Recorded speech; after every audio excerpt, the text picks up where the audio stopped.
Okay. Is the light okay in here? Yeah. I just read my email. We have our first win. The dog park paper has been accepted. They don't know. We're about to tell them. Gotta read you something. Dear Dr. Helen Wilson, I have now closely considered the revisions of your manuscript, Dog Park, and will recommend its publication in Gender, Place, and Culture. You have done very good work to address the issues reviewers raised and have clarified your arguments. Thank you for your contribution to Gender, Place, and Culture, and I hope to be seeing your manuscript in print. Yours truly, PhD, Managing Editor, Gender, Place, and Culture.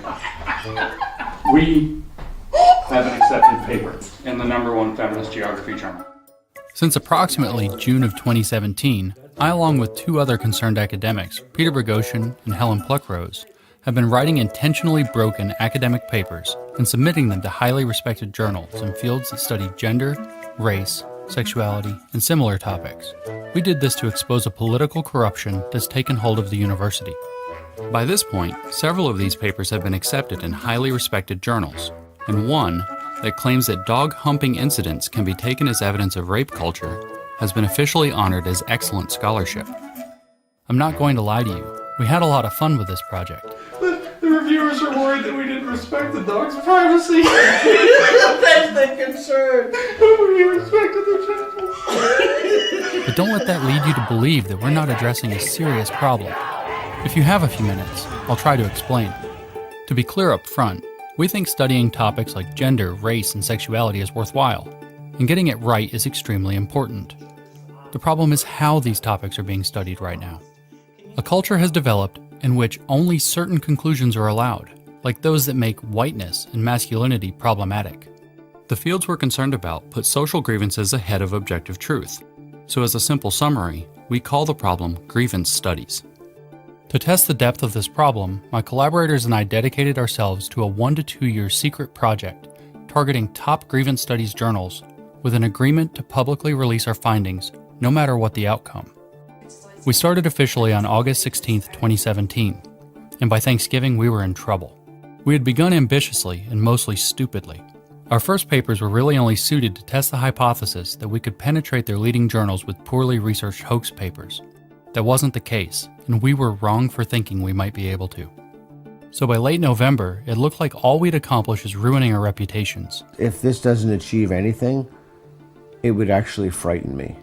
We needed to change our approach, so we walked back from the hoaxing and began to engage with the existing scholarship in these fields more deeply. This led us to learn a lot more about the inner workings of grievance studies.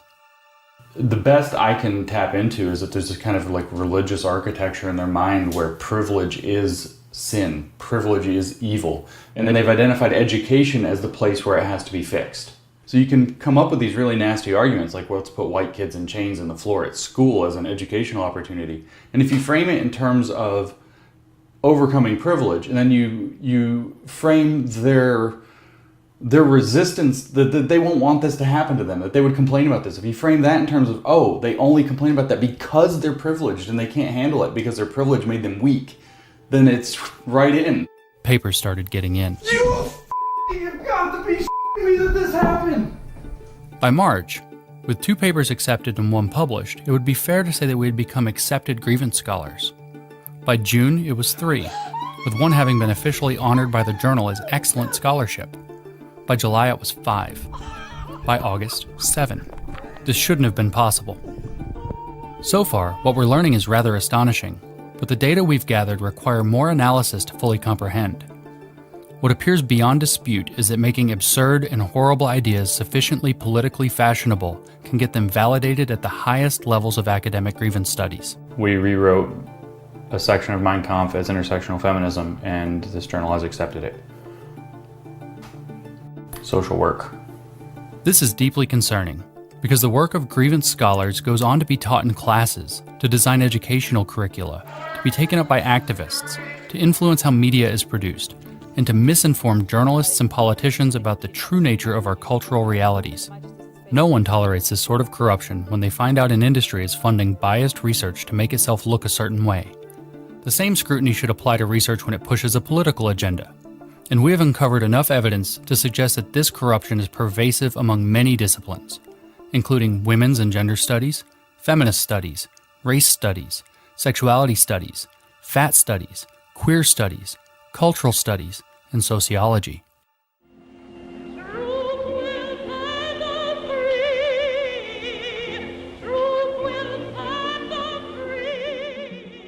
You may be thinking that the work done in these fields must be good, because it seems to continue the noble work of the civil rights movements.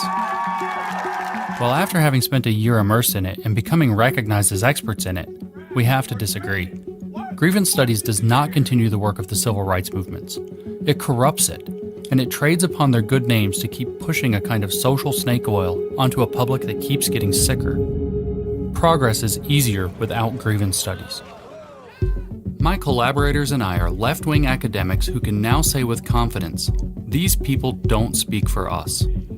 This is now a plea to all the progressives and minority groups these people claim to speak for. We suggest you spend some time critically engaging with the ideas coming out of these fields and decide for yourself whether they speak for you.